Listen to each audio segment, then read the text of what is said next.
И какво става, хора? Значи днес ще ви направя трейд рекап на днескашния трейд. Както виждате, днес съм направил $1691 и 40 цента. Това е трейда, който пуснах. Да го видим на higher time frame.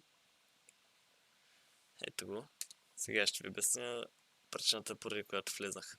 Както виждате, тук има Fair Value Gap, Liquidity, свепнато и Order Block. Както може да видите, ето тук. Влезна в OT. Това се нарича OT.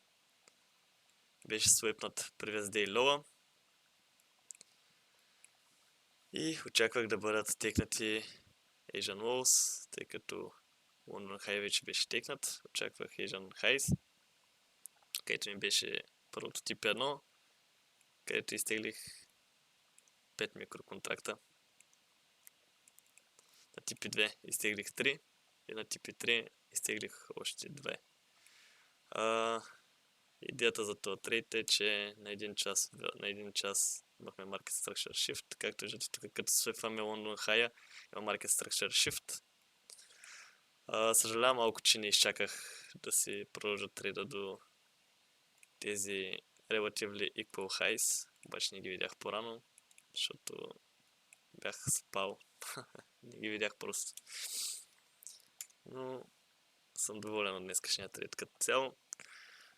И де факто това е. Трейда беше доста бързичък. Както може да видите, сега ще ви покажа перформанс статуса. На този акаунт сме с $4100 профит. Трейд win рейта ни е 72%.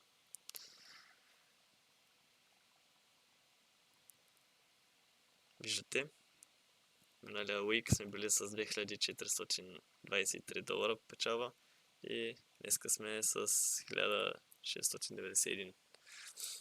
Забравих да вметна, хора, че де факто акаунта беше на $1850 профит, нещо такова.